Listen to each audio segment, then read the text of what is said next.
Welcome to the Getting Dressed podcast. My name is Anthony Bolognese.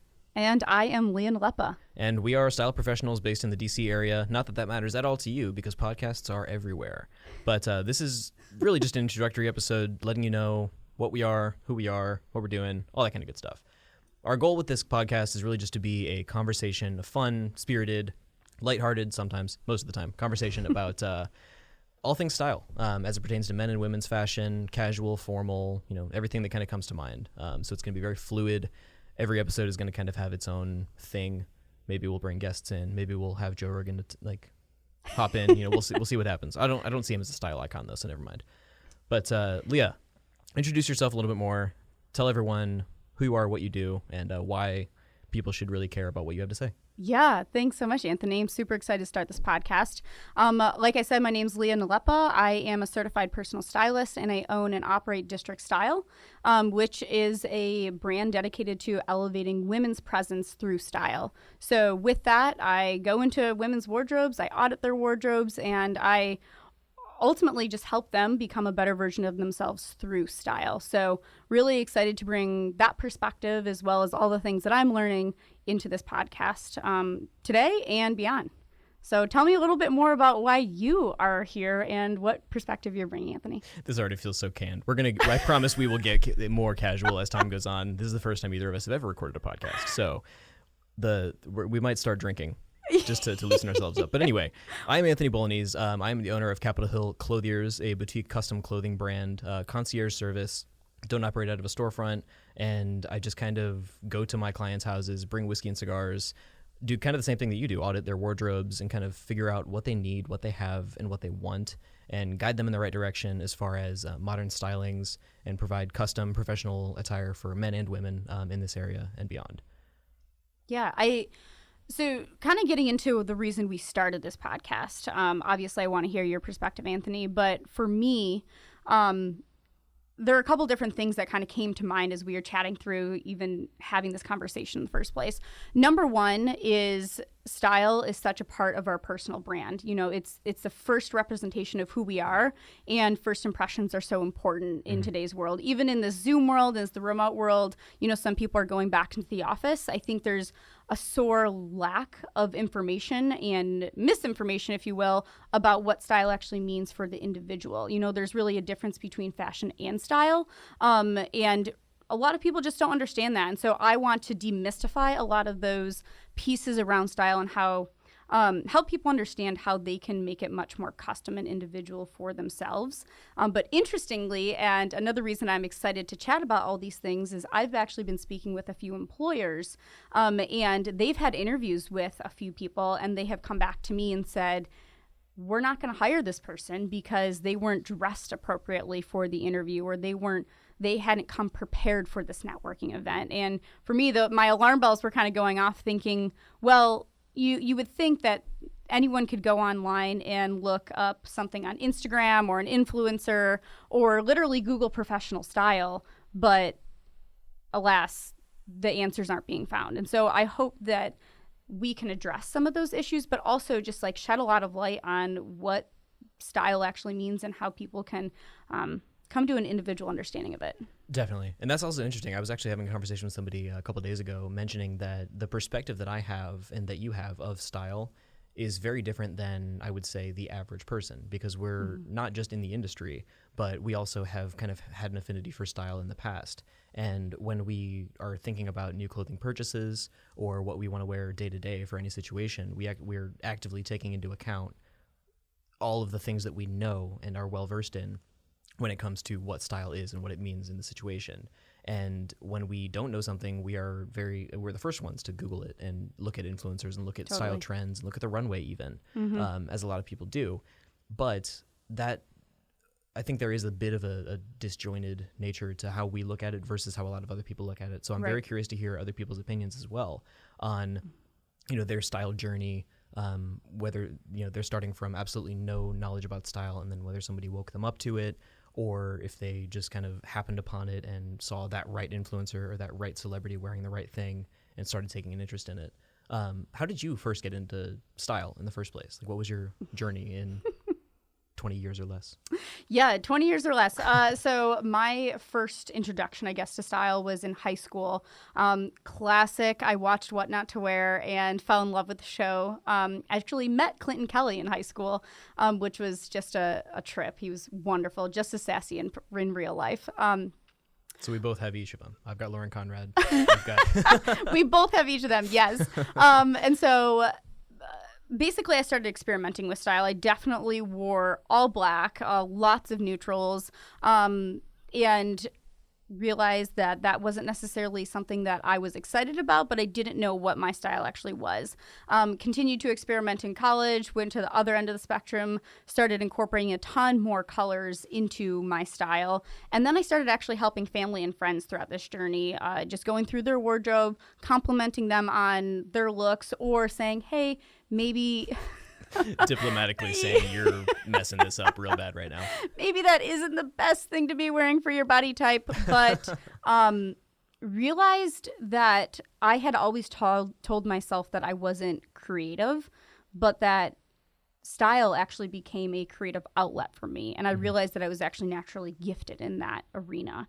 And so the more that I gave myself credit, the more that I leaned into learning about it and actually helping people on a paid one-off basis. And so when I finally got out to DC back in 2016, I was actually working more as a consultant than anything else. I hadn't started District Style at that point, but both helping men and women in the professional space as well as personally within my network on helping them understand what personal style is and how to actually achieve it through their own custom wardrobe, but as well as an understanding of their vision of their personal brand and where they're going in the next 5, 10, 15 years.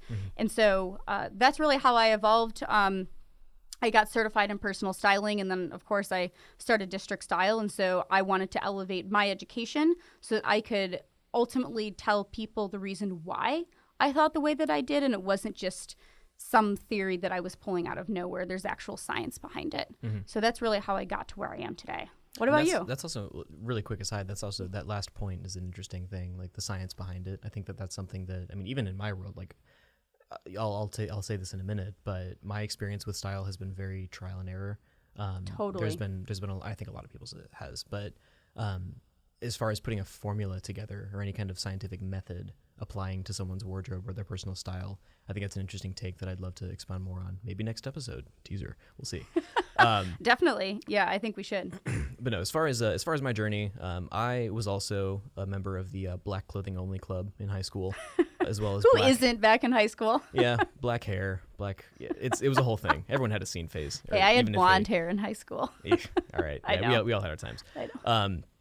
But yeah, well, after I graduated high school, I started doing freelance work, and I've been a creative my whole life, so I've been doing just various freelance gigs, and I took this gig for a couple years doing video editing for gentleman'sgazette.com.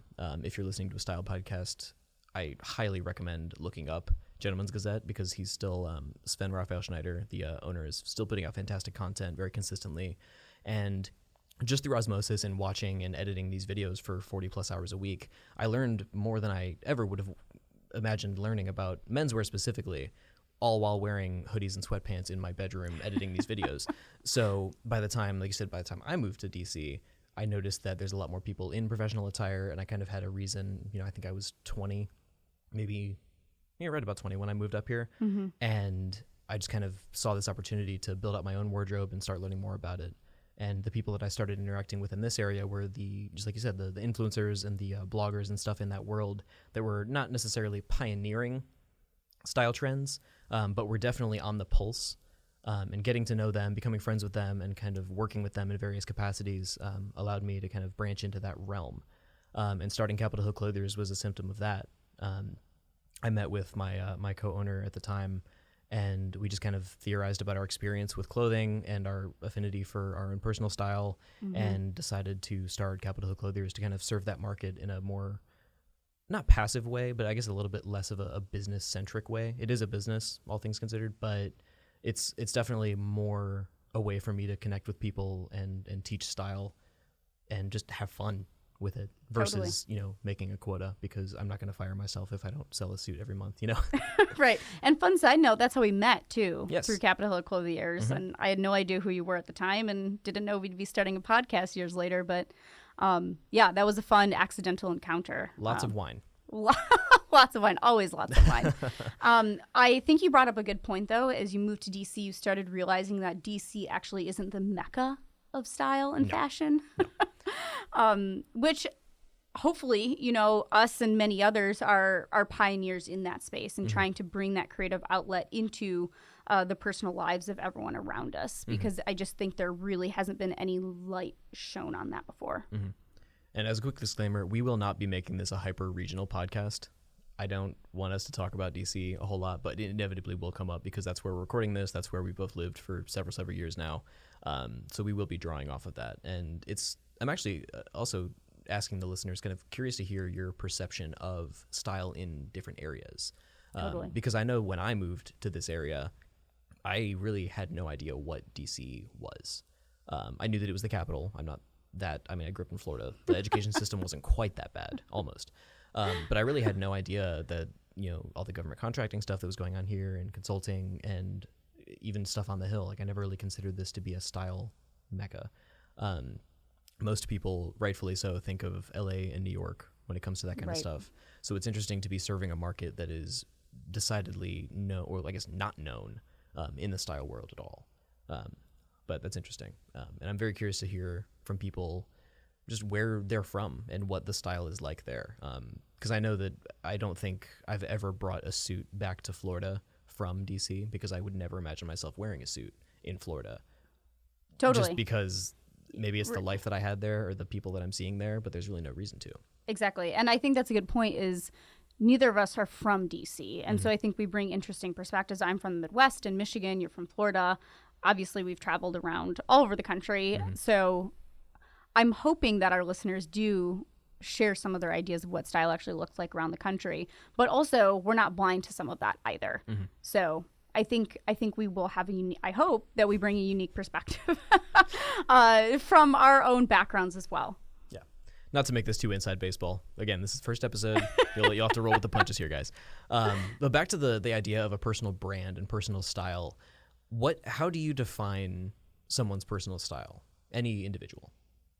Well, let me start with personal brand, because I think that's actually an important element. So our personal brand in a nutshell is our perceived image and reputation. So what I mean by that is everyone else around you has an understanding of who you are. And then you yourself have an understanding of who you are. And having a strong personal brand means those two things are married and that they are almost identical to each other. So if I were to ask you, hey, Anthony, what are my top strengths and what are my top weaknesses? You could, spit out something, and I would ask myself, is that my understanding of myself too? And so, of course, as we look at a personal brand, we think about our values, our vision, the things that we like and don't like, our goals. And so that's all part of it. How we communicate with people is a really important part of personal brand. So, of course, as I think about personal brand holistically, or almost as the whole pie, I look at personal style as a piece of that pie, a large piece, I will say. Granted, I'm biased. I was going to say, we're both biased in that. We're both biased, but that's why we're here. And when it comes to personal style, it means that your style is a collection of your clothes that is a reflection of your tastes, your preferences, your lifestyle, and where you're going. It does evolve, and it should continue to evolve. And I think sometimes people get caught up with this idea that once they have their style, it's solidified for the rest of their lives. And that's not true. We're dynamic, changing human beings. Like, we move around, we get married, we have kids, we change careers, we become CEOs.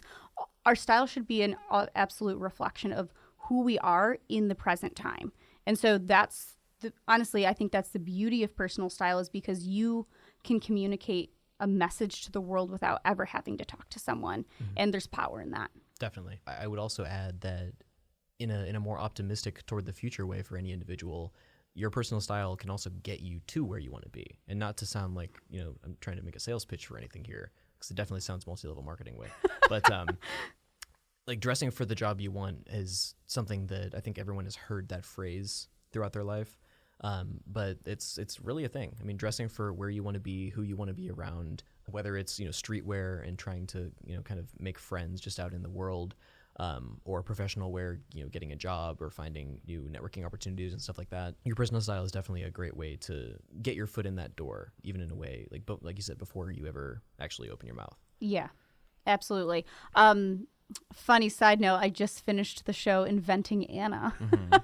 And while I don't recommend anyone take this course of action, it was really important to the character Anna, and of course in real life, for her to dress well because she was dressing for the people that she was around. And of course in the show, and again in real life, she always looked at people, and if they weren't dressed to her standards, she's like, you look poor. And again, I don't want to set that standard on anyone, like rich or poor, whatever, socioeconomic sphere you fall into, but it really shed a lot of light on that situation for me. Is people respect you more depending on how you're dressed, and I think Definitely. that totally is true in the workplace as well. You earn people's trust, quite frankly, when you're dressed better, and they want to pay you more, they want to give you more projects, and they want to promote you because they see that you care about yourself, so you sure as heck are going to care about what they care about too. Definitely. And I actually have a fun anecdote about that. So when I moved up here, I didn't know that the county that I moved to, Loudoun County in Virginia, is the wealthiest county in the country. Somehow did not know that when I first got a place to live there.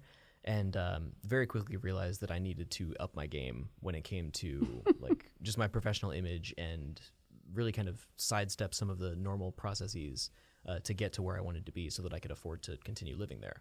And in that time, I was still young, and this I think especially applies to younger people who are trying to gain some level of, I guess, advanced, not status, that's a little bit too much, but more than what you have. Right. I had a wedding ring and a pair of glasses. Here comes a good story, guys. I'm just kidding. I don't know what you're about to say. Well, there was no wedding. But no, I mean, every time I would, meet with somebody that I thought might be a prospective client, or somebody who, would be able to get me further in my professional or personal life, I would put on that wedding ring and wear those glasses, and it would just elevate me to the point where it made me look a little bit more respectable, a little bit older, and just someone that I guess they can take a little bit more seriously. And it worked because I've had a baby face for quite a while. Same. And it didn't work. Trying to ask for, high ticket things for suit stuff, or for any of my other businesses that I was in the process of starting at that time, like trying to get that foothold. It definitely took a little bit of, let's say, deception to get there, and dressing in a way that, I'm wearing a tailored suit. I'm wearing a wedding ring, even if I'm not married. I'm wearing glasses because it just kind of exudes that element of, I guess, more than you are. Right. Almost seriousness in a way. Yeah. Like you take yourself seriously. Exactly. And it's not necessarily costumey. I wasn't wearing like the glasses that, what's his name from Ocean's 11? Brad Pitt. No, well, yeah, him too. His were always sunglasses though. That's true. Ruben. Oh, big, yeah. like Coke bottle glasses. They were tasteful, appropriate for my face, like all that kind of stuff. But it really worked out, and I haven't since then had to really, let's say, lie about myself via my wardrobe or styling choices. But it's definitely, in an anecdotal way, an interesting way to get to where you want to be. Right. Yeah. And I think you illustrate a great point. Is everyone goes through transitions and like different seasons of their life, which I know I just mentioned. But you're coming into a new area, you didn't know who lived in that area and what type of population was there. You didn't know what you were going to do for work necessarily. So you were in transition phase. You were also, going from this like very creative, wearing a hoodie, editing different types of content to, wow, I'm putting myself out there now. I'm very forward facing in my job. What does that actually look like as it reflects my style and who I am? But I think largely speaking, kids getting out of college, like what does your college attire look like going into your working world, or those transitioning from their mid-20s into early 30s? You're getting those director, VP level roles. You're actually trying to be taken like way more seriously, again, at least in the professional world. And of course, like mid-40s, 50s, 60s, it could continue to go on.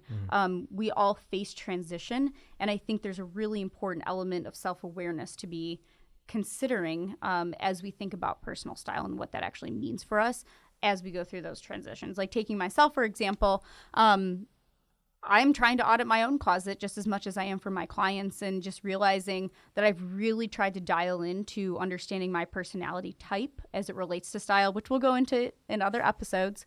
But I'm classic creative. And so a lot of my clothes just aren't a reflection of who I am anymore. I've also had color analysis done, which we can talk about later on as well.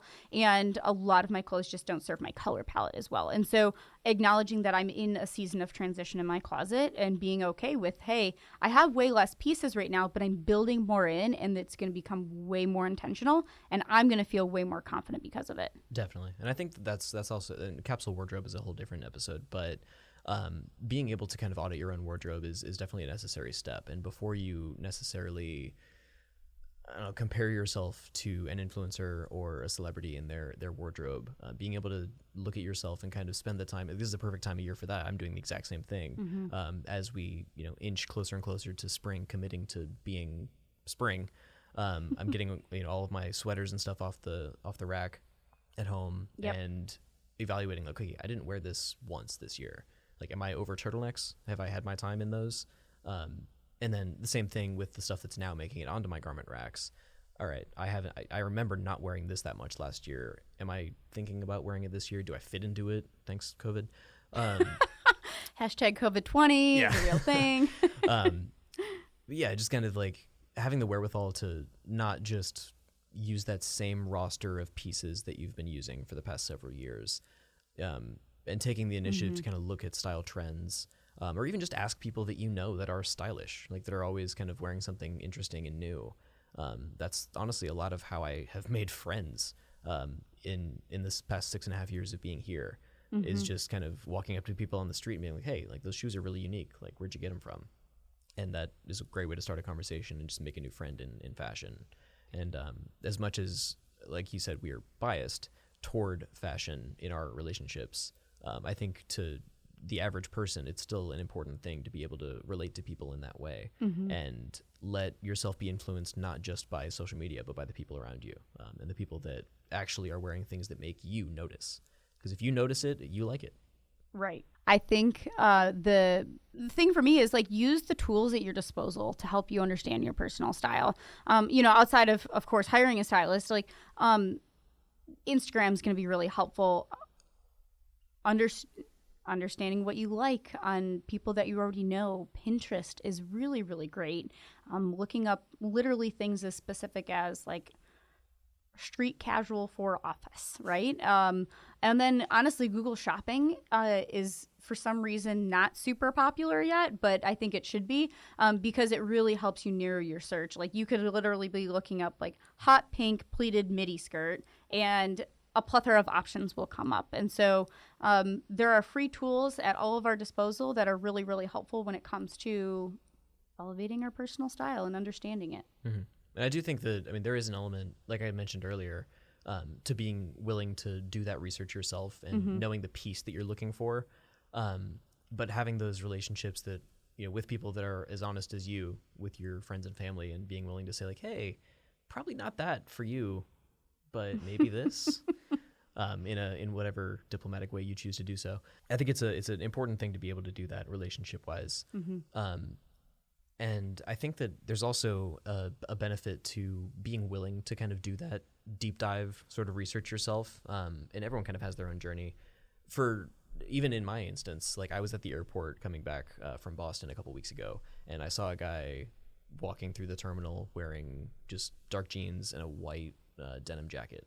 So I went on Poshmark and bought a white denim jacket. I love that moment, because I was like, that is amazing. I noticed that. That's something that I like. That's something that I don't have. I have other denim jackets, but not white. Right. And, inching towards spring, lighter outerwear seemed like the perfect thing to buy. And we're going to keep alluding to future episodes because we have so many things that we desperately want to talk about. But resale, like fashion resale, is such an important way for someone to kind of be able to build out their initial wardrobe. Yes. You don't have to buy high-end pieces for everything that you do. You can test out a nice looking piece used, as long as you're not a crazy germaphobe, Yeah, I mean, I'm really trying to lean into that, honestly, because I am not here for the prairie/Y2K style. Like, I lived that, and I just don't want to go back. And so that is so in. And I committed this summer. I'm like, I want to be more feminine. I want to wear more dresses. And then it's like Laura Ingalls just plastered all over every single store I shop at. So that's just not going to work anymore. Better that than Lily Pulitzer. But that is true. That is true. Okay, I completely agree. But kind of back to your point about resale, like there can be some amazing resale shops online and in person that I think are totally worth perusing as we cultivate our personal style. But Anthony, as we wrap up our episode today, I would love to hear like what is one piece of a piece of advice that you would recommend for someone just starting out understanding their personal style. Keep your eyes open. I'm going to go back to that same point I just made, but keep your eyes open, see what other people are wearing, see what you like, and see what makes you kind of question their style abilities. And honestly, in the world of conflict that we all live in, there's an element of healthy conflict in your own brain, like being able to form those decisions and kind of have your own opinions on style and being like, all right, those shoes I would never wear in a million years, but those ones I'm very interested in. And even if it's just a kind of a mental note that you're taking with every person that you interact with, take note of their style and take note of what you like and see if you can kind of build out your wardrobe based on what you like to start with. Totally. I completely agree with that.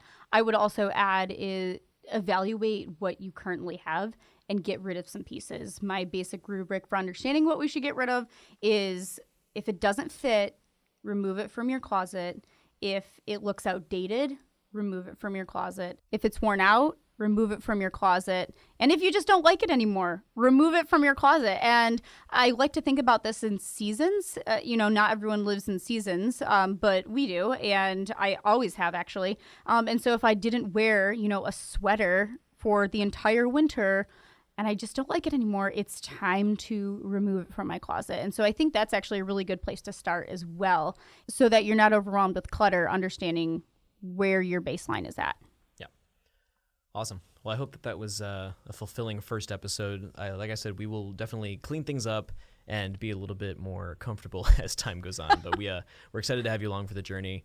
We'd love to have you follow us on social media, primarily Instagram. We will never do a TikTok. I say that now. You're welcome to clip me and quote me later. But right. It is Getting Dressed Podcast on everything. So Facebook, Instagram, and maybe one day TikTok. We'll see about it. Probably not. But thank you for listening, and we're looking forward to seeing you in episode 2. Can't wait to see you guys soon.